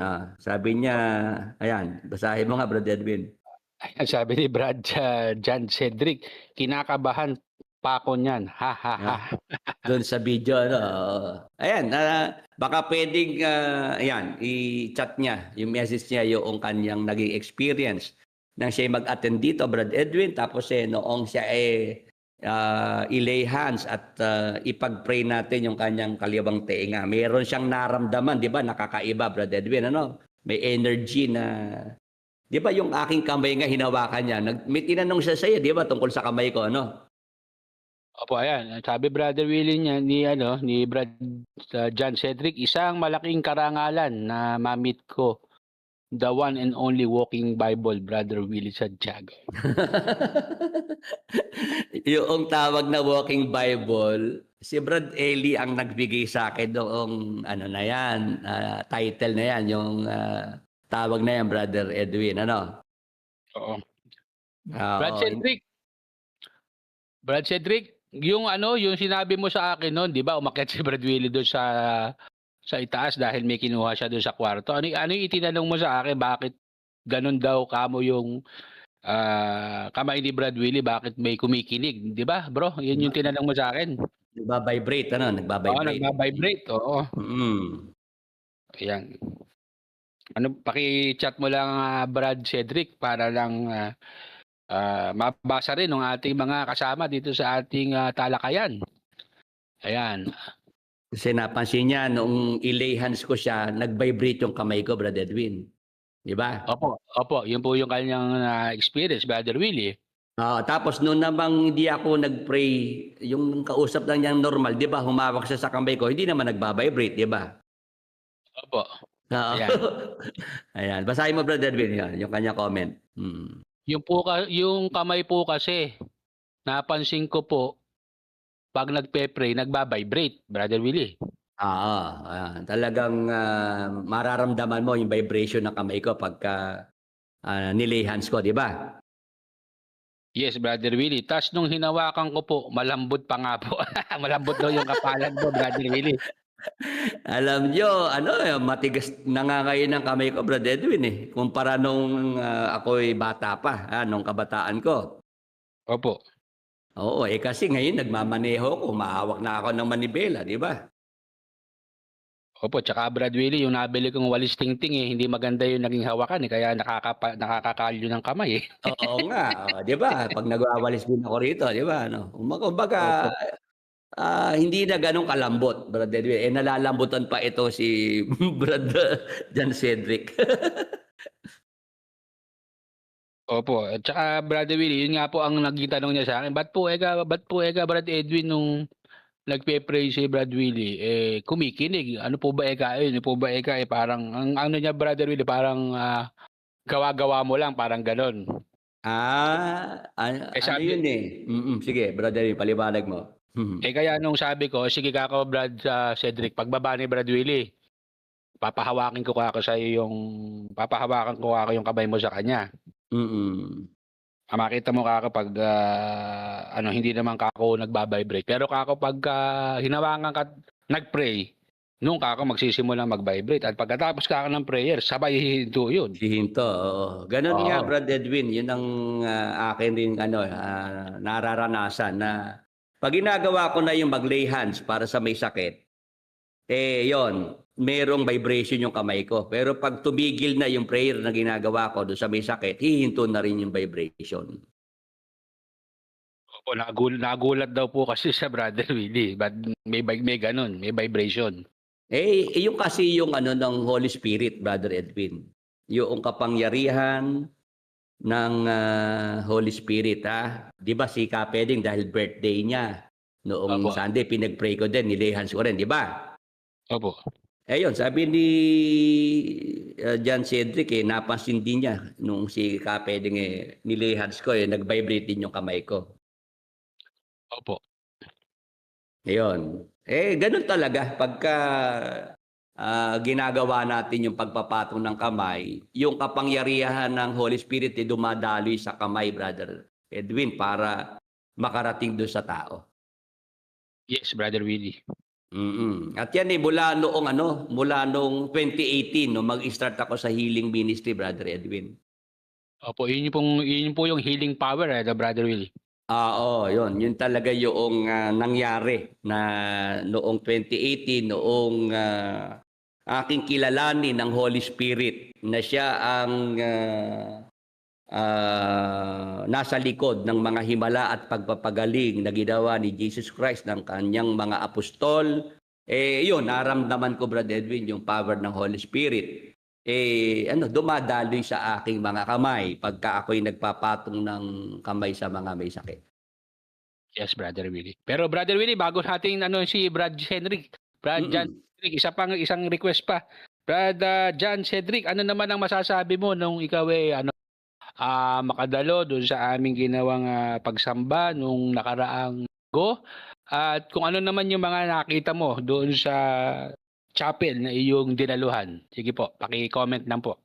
Sige, Brad at habang siya nagko-comment, Brother Edwin, yung tungkol dito sa rapture, kagaya nung aking nasabi kanina, nabibigyan Opo. natin ng pagtalakay. Huling pagtalakay para dyan sa rapture na September 23 and September 24. Pumalpak na nga ngayon, Brad Edwin. Bukas aasa pa yung mga naniwala dito kay Pastor Joshua. Malakila na hanggang bukas pwede pa yung rapture na sinasabi niya. Isang bagay ang ating napatunayan, Brother Edwin. Siya ay napasama sa listahan ng mga sumablay. Opo, dadagdag siya sa listahan ng mga bulaan, Brother Willie. Yes, kasi ang sinasabi sa Deuteronomio 18:22, mga kapatid, mga ka-Bible study, pagka may mga ganyang nagpapakilalang mga propeta, pagka ang isang propeta ay nagsasalita sa pangalan ng Panginoon, kung ang bagay na sinasabi ay hindi sumunod ni mangyari, ay hindi sinalita ng Panginoon ng bagay na yaon. Ang propetang yaon ay nagsalita ng kahambugan. Huwag mong katatakutan siya. Yan, Brother Edwin, yung nangyari dito kay Pastor Joshua Malakela na siya yung sinabi niya hindi naman nangyari, Brother Edwin. Oo, yun po ay kahambugan, Brother Willie. Oo, at yun palatandaan ng pagiging bulaang propeta. At talagang may mga bulaang propeta at marami yan. Si Apostol Juan, sabi niya sa unang Juan 4:1, Brother Edwin, ang babala ng Apostol Juan, mga minamahal, huwag kayong magsipaniwala sa bawat espiritu, kundi inyong subukin ang mga espiritu kung sila'y sa Diyos, sapagkat maraming nagsilitaw na mga bulaang propeta sa sanglibutan. Sa panahon pa ng Apostol Juan, pinagpauna na niya na maraming mga nagsilitaw na mga bulaang propeta sa sanglibutan. Sino po yung mga bulaang propeta? Yun po yung mga kagaya po nitong nagsasabi, pinahayag niya na September 23, September 24, mangyayari ang rapture o pinatunayan ng Panginoon na siya po'y bulaang propeta. Hindi dapat paniwalaan. Kaya nga, Brother Edwin, itong ating mga kaibigang pastor dito sa Bulacan, yung mga kaibigan nating pastor, di kami nag-uusap-usap na kailangan talaga itong mga bulaang pastor, mga bulaang propeta na yan alam nating labanan. Alam din nating magtanggol ng ating pananampalataya. Brother Edwin, merong binubuo kasi na grupo ng mga pastor dito sa Bulacan, yung mga apologists. Apologists, ibig sabihin yun yung mga tagapagtanggol ng pananampalataya. Sila yung magdi-defend. Magdi-defend ang apologists. Hindi yun yung maghahamon ng debate, Brad Edwin. Opo, i-depend lang po yung katotohanan, Brother Willie. Magtatanggol. Kasi diyan sa Facebook maraming debate na lang ang gusto ng yung hamon lang ng hamon, di ba, no? Opo. Merong ganun na yung debate para bang libangan na lang niya, yung pampalipas na oras. Ang pastime, Brother Willie, yung debate. Oo, hindi ganun. Pag apologist talaga, ipagtatanggol mo yung pananampalataya mo. Ipagtatanggol mo pagka nandyan yung bulaang guro. Nagliligaw ng mga tao, at lalo kung pastor ka, Brad Edwin, may mga tupa ka na inaalagaan. Bilang pastor, ipagtatanggol mo yung mga inaalagaan mong tupa. Tama. Ganun ang apologist. Opo. Yung iba ang gusto maghahamon ng debate, pag naman pinag-aralan mo wala naman palang nire-represent na samahan. Wala palang miyembro, Brother Edwin, mag-isa lang siya. Opo, wala naman siyang inaalagaan tupa, Brother Willie, di ba? Wala. Siya lang mag-isa at ilang panahon na lumipas siya pa rin mag-isa. Brother Edwin. Tanong Brother Willie, ba't kaya palagi na lang siya mag-isa? Walang gusto sumama. Yun ang problema. Para patulan mo, Brad Edwin, yung ganon na gusto i-debate na parang parang gusto magsugal pero walang taya, Brad Edwin. Brother Willie, gustong pumusta. Wala namang panaya, Brother Willie. Oo, hindi pwede yung ganon. Di ba sa mga nagsusugal, gusto magsugal, wala naman palang panaya, wala naman palang itataya, Brad Edwin. Opo. Kaya hindi ko mo nag-iingay-ingay sa Facebook at lahat na lang gustong hamunin ng debate, Brad Edwin. Ang masaklap walang pumapansin. Brother Willie yung way niya para siya mapansin eh. Kasi marami na siya Brother Willie niya pero hindi naman siya pinapansin eh. Diba? Yun ang masakit yung ganon, yung walang pumapansin, Brad Edwin. Tama. Kasi feeling niya kapansin-pansin siya pero ang totoo walang pumapansin. Kasi nga ganon, kumbaga sa isang manunugal, gustong magsugal, wala namang panaya, wala namang taya, Brother Edwin. Kaya ang tawag doon Brother Willie, meron eh. Yung bang nakapaligid lang doon sa halimbawa may nagsusugal Brother Willie.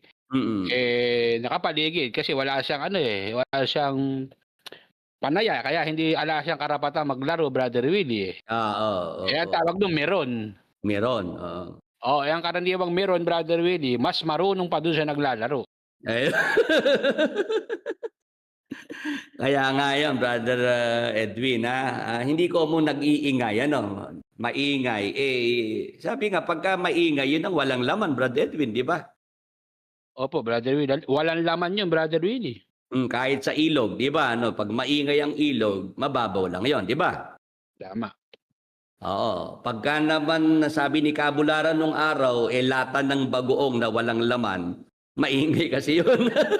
Lata ng bagoong na walang laman. Kasi Brother Willie, kung may lamang bagoong yun, di ingay yun. Saka, Brother Edwin, yung aso na tahol ng tahol, tinataholan yung leon. Pag-aralan mo kung yung leon papasinin yung aso na tumatahol sa kanya. Hindi, Brother Willie. Kasi, mismatch. Saka, bababa yung leon sa, sa level ng aso. Di ba, Brother Edwin? Tama. Brother Willie. Kumbaga, dapat may delikadesa din, Brother Edwin. Tama, Brother Willie. Kaya pala, Brother Willie, yung mga napapansin ko. Pagka pala, halimbawa, ang nakaalitan mo o kaya nakatalo mo sa usapan yung may mga PWD, yung may mga mentally disorder, ganyan, yung may mga problema sa pag-iisip. Ang sinisisi pa, Brother Willie, yung matino ang isip Oo. Ba't ka pumatol? Alam mo na sira, pinatulan mo di masira ka pa dyan. Ngayon, Brother, ba tayo napunta dyan? Dahil ka dito sa mga bulaang pastor na yan, mga bulaang propeta. Apo. Natawagan ng pansin nyo mga pastor sa Bulacan na mga kaibigan natin na dapat Brad Willie, yung ibang mga pastor ay maturuan kung paano lalabanan yung mga bulaang pastor, mga bulaang propeta na yan, na nagliligaw ng mga tao. Kaya itong November 29, Brad Edwin, meron tayong imbitasyon I-play lang natin itong maiksing video para dito sa mga interesado, Brother Edwin.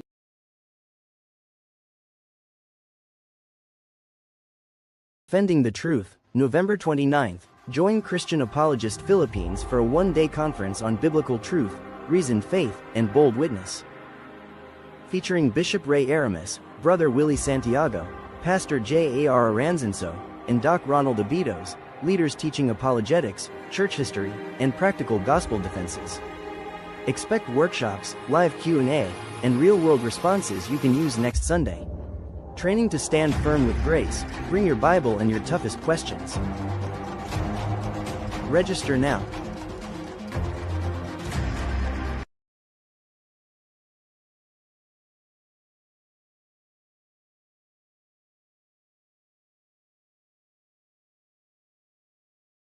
Yan yung sinasabi natin, Brad Edwin, sa November 29. Yung mga pastor dito sa Bulacan ay titipon-tipon para sa isang conference. At isa ako dyan sa magiging speaker, Brother Edwin, dyan sa conference na yan. Opo, November 29, Brother Willie, Sabado pala yun, ano? Maghapon, Oo. buong araw. Oo. Oo, dyan sa may pinagbarilan doon ng venue. Mag-i-start ng alas 9 ng umaga hanggang mga alas 4 ng hapon siguro, Brother Edwin, yan. Opo. Oo, yan para sa mga pastor, yung mga gustong matuto ng pagtatanggol ng pananampalataya. Kasi, Brother Edwin, natatandaan ko noong pag-alis ko sa MCGI noong mga 2009, mga 2010, 2011, meron akong na-meet na pastor, nakausap dyan sa may San Rafael, Bulacan. Opo. Ang sabi niya sa akin, Brother Willie, ikaw pala yung kasama ni Brad Eli nung araw sa radio television. Opo. Alam mo, Brad Willie, mabigat yung inyong tandem ni Brad Eli nung araw para kayong Batman and Robin. Sabi ganun ng pastor, Brad Edwin. Opo, bakit daw po naging mabigat yung inyong tambalan ni Brother Eli? Talaga ikaw, umuulan ng talata. Talaga ikaw, maraming binabasa talata. Hindi namin alam. Mga pastor kami, nagugulat kami sa mga talatang ginagamit yun ni Brad Eli.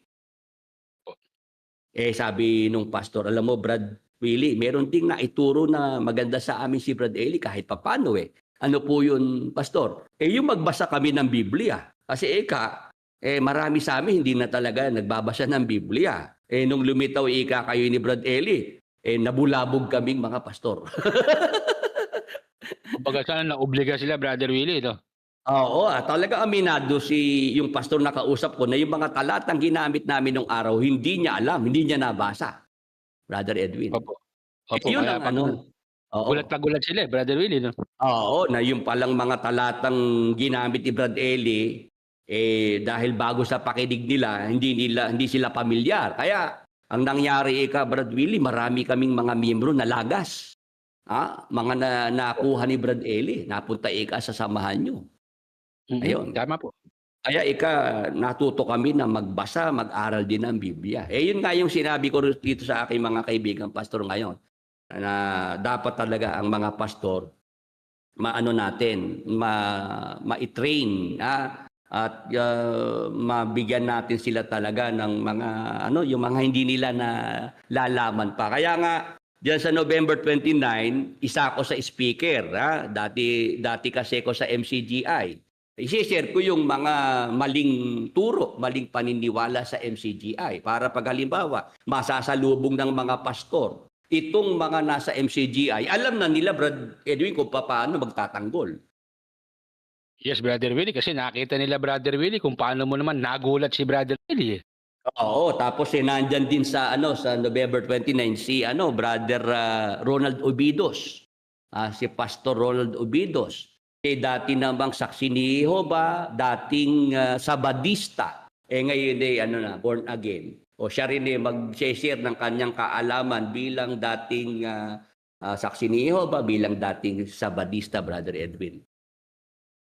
Wala Brother Willie, magandang yan masaksihan talaga dahil halos lahat ng mga denomination magkakasama-sama pala dyan sa araw na yan, Brother Willie? Yes, oo, yan ang layunin kaya may conference sa November 29 para sa mga pastor magkatulungan, yung aking mga kaalaman tungkol sa MCGI maibahagi sa kanila para magkasalubong man sila, kaya na nila magtanggol ng kanilang pananampalataya, Brother Edwin. Tama, Brother Willie. Ayan, si Brad John Cedric, nag-comment na Brad Edwin doon sa tinatanong mo sa kanya. Opo, mahaba na po. Babasahin ko na po, Sige. Brother Willie. Ayan po, sabi niya, yan ba yung nabigay kay Satanas parang papabuti pa ang nangyari? Masaya po ang pagsamba. Unang pasok pa lang po, naramdaman ko na agad yung saya ng mga kapatid. Ang babait nila, tsaka yung chapel po ay malinis na ayos. Tsaka mas iba po personal magturo. Ang Brad Willie mas feel talaga. Then yung panalangin, mabiyaya, Brother Willie. Yan po. mga kasama, yan po yung mga experience na naranasan po ng ating bisita na si Brother John Cedric Delim nung siya po ay nakarating dito po sa ating chapel nung nakaraang pong linggo. At hindi lang po yan ang naranasan ni Brother Cedric, naranasan din po niya yung pagpapagaling ng ating Panginoong Hesukristo na kanya pong ipinagkakaloob sa isang tao na sumasampalataya sa ating Panginoong Hesukristo. Brother Willie. Ayan, salamat dito sa kay Brother John Cedric Delim sa kanyang senior na karanasan nung siya dumalo dito. At gayon din, Brother Edwin, iaanyayahan natin yung ating mga ka-Bible study. Kung sila naman ay talagang gustong tayo makita ng personal at masaksihan ng ating pagkakatipong isinasagawa. Lalo sa darating na linggo, Brother Edwin. Opo, Brother Willie. Meron tayong magandang paksa. Ipag-anyaya ko na to, Brother Edwin, yung ating paksa for Sunday. At Sige po, Brother sana yung mga mga kasama natin sumadya dito, magsadya rito para makasama natin sa Sunday. Kung bakit sa hangin magaganap ang rapture o pag-agaw ng mga Kristiyano ayon sa Biblia. Ayan, Brother Edwin, para sa linggong darating yan. Opo, ayan ganda ng paksa, Brother Willie. Kasi nga, di ba, gusto ko nang tapusin itong rapture series natin dito sa ating pang Martes at pang Huwebes, no? Opo, sapat na, Brother Willie, yung maraming beses natin tinalakay dito sa programa yan. Oo, kasi inabot na tayo ng part 11, napatunayan natin bulaan naman yung Pastor Joshua. Opo. Malakela. Hindi totoo yung kanyang sinabi, yung kanyang nakausap daw niya si Jesus Christ at sinabihan siya na ito nga, September 23, 24 ang rapture. Ay nating bulaan siya. Nasama siya sa listahan ng mga bulaang propeta. Si Brad Eli kasama rin sa nagbigay ng mga yung mga prediction, no? 2010, sabi ni Brad Eli, hindi siya naniniwalang aabot pa ang mundo ng 2010, Brother Edwin. Opo, ngayon may kapalit na siya, Brother Willie. Meron nang kumuha ng Pumalit. pwesto niya. No? Kaya sabi ko, sige, at hanggang ngayon na lang gabi itong ating topic series dyan sa rapture ng September 23 and September 24, yung sinabi nitong Pastor Joshua. Ngayon, sa darating na Sunday, ang ating paksa ay ang rapture. Kaya lang, ang ating magiging tema dyan, bakit ang rapture, yung pag-agaw sa mga Kristiyano, sa hangin mangyayari, Brother Edwin, sa hangin? Opo, meron palang Brother Willie, merong dahilan kasi ang pamagat ng ating paksa kung bakit ibig sabihin may dahilan, naghahanap tayo ng dahilan bakit sa hangin. Oo, kasi si Jesus Christ nandiyan siya. Diyan siya magi-stay sa hangin, nasa air lang siya. Opo. At ang mga narito sa lupa na mga sumasampalataya aagawin para sumalubong sa hangin sa Panginoong Hesukristo. Sa Sunday, yan ang magandang paksa natin, Brother Edwin. Bakit sa hangin magaganap ang rapture? Ano ba ang nandyan sa hangin na yan? Yan ang magandang paksa sa darating na Sunday. Sana si Brother John Cedric makabalik na, Brother Edwin. Opo, yun nga po ang sabi ko sa kanya na nung kami maghiwalay, Brother Will, na hinatid ko siya sa labas. Sabi ko, Brad Cedric, kami nandito lang, and anytime na gusto mong bumalik, very much welcome.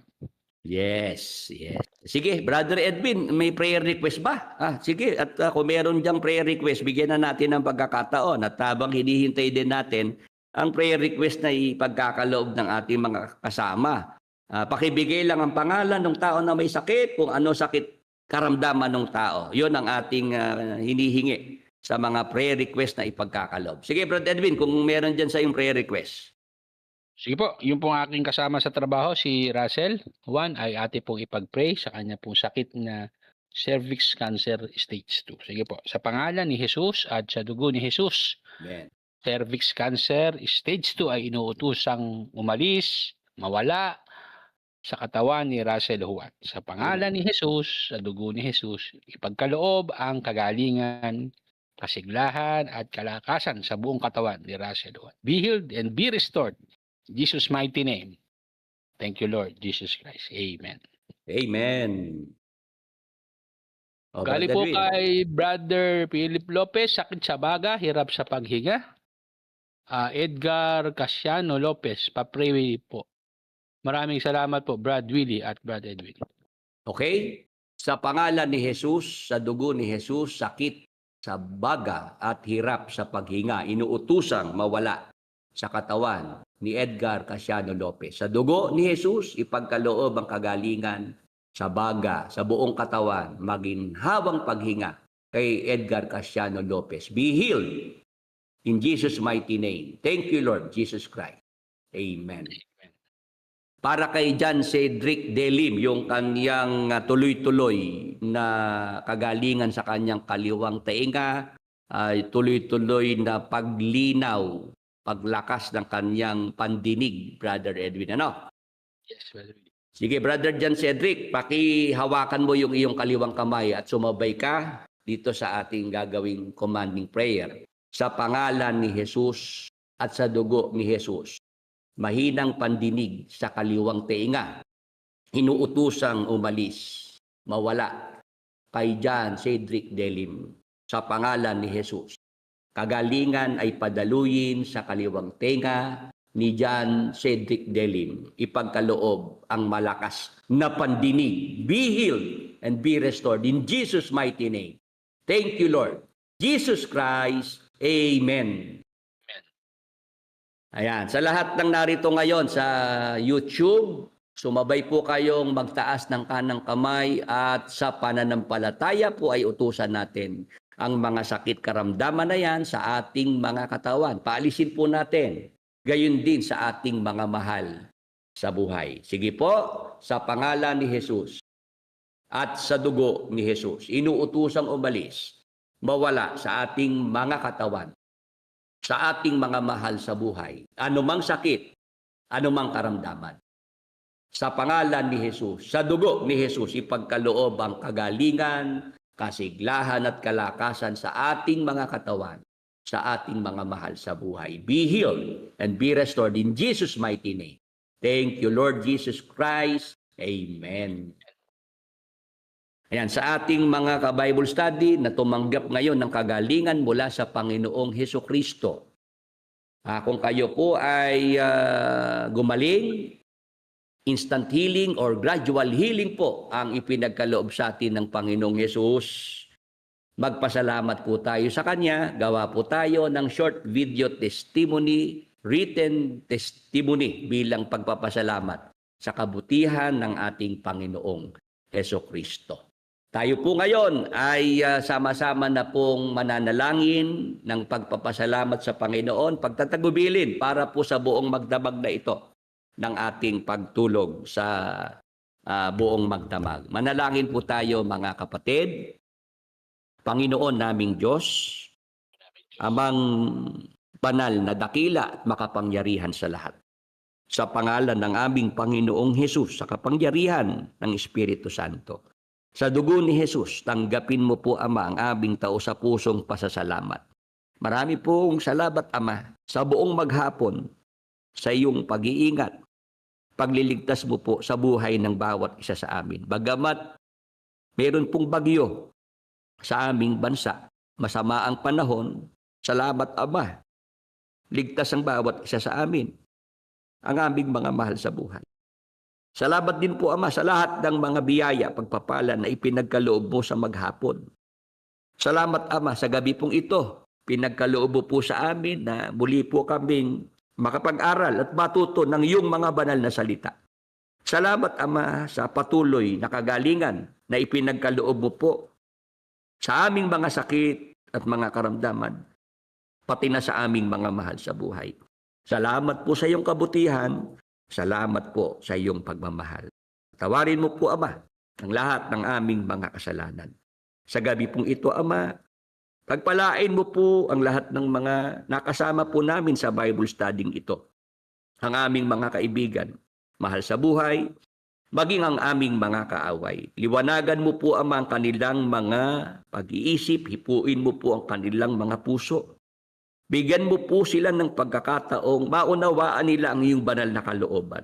At sa lalong madaling panahon, matawag mo po silang lahat, Ama, at makasama po namin sa aming mga paglilingkod sa iyo. Pagpalain mo po, Ama, ang iyong banal na gawain. Magpadala ka pa ng mga manggagawa na makakatulong sa pangangaral. Tumawag ka pa ng karagdagang mga kapatid na magtataguyod sa iyong banal na gawain. Pagpalain mo po, Ama, ang lahat ng mga sumusuporta, mga nagmamalasakit upang makapagpatuloy ang pangangaral ng iyong mabuting balita. Pagpalain mo po ang aming mga hanap buhay, negosyo, trabaho. Gawin mo po kaming pagpapala, unang-una na po sa iyong iglesia at sa aming mga mahal sa buhay. Sa gabi pong ito, Ama, sa buong magdamag, na kami po'y matutulog sa iyong mapagpalang mga kamay, ipinagtatagubilin po namin ang aming mga buhay at kapalaran. Ipagkaloob mo po ang mapayapa, mahimbing at ligtas na pagtulog sa amin, sa aming mga mahal sa buhay, hanggang sa araw po ng bukas, Ama. Patuloy mo pong ipagkaloob sa amin ng buhay, lakas at mabuting pagkakataong makapagpatuloy ng paglilingkod sa iyo. Amang banal, ang lahat ng aming mga problema sa dugo ni Jesus, ipagkaloob mo po ang mga agarang solusyon. Sumasampalataya po kami, Ama, ng lahat po ng aming mga kahilingan. Higit pa sa aming mga hinihingit iniisip, pinagkaloob mo na po ang lahat ng kasang-ayon ng iyong banal na kalooban. Salamat po sa iyo, Diyos Ama. Salamat po, Diyos Espiritu Santo. Salamat po sa pangalan ng aming Diyos at Panginoong Hesukristo. Amen. Ito po muna mga ka-Bible study, mga kasama po namin sa Talakayan at Kwentuhan with Brother Willie. Hanggang dito po muna ang ating pag-aaral. Salamat po sa Panginoong Diyos. Salamat po sa inyong lahat na nakasama namin dito po sa aming programa. Umaasa po kami na hanggang sa mga susunod pong pagkakataon, kung ipagkakaloob ng Panginoong Diyos, kayo po ay muli naming makakapiling, makakasama ni Brother Willie dito po sa Talakayan at Kwentuhan with Brother Willie Santiago. Paalam na po, magandang gabi po sa ating lahat, Brother Willie. Yan, salamat sa lahat ng mga matyatsagahan nating mga ka-Bible study na sinabahan tayo, ha. Talagang hindi bumibitiw, Brother Edwin. 61 pa rin ang ating mga kasama ngayong gabi. Salamat po sa inyong oras, sa inyong pagtsatsaga. Salamat din po sa inyong mga panalangin, sa inyong mga suporta, mga tulong na ipinagkakaloob. Kaya po nakakapagpatuloy pa rin po ang ating programa. Patuloy po tayong ingatan at pagpalain ng ating Panginoon. Magandang gabi po at paalam na po sa inyong lahat.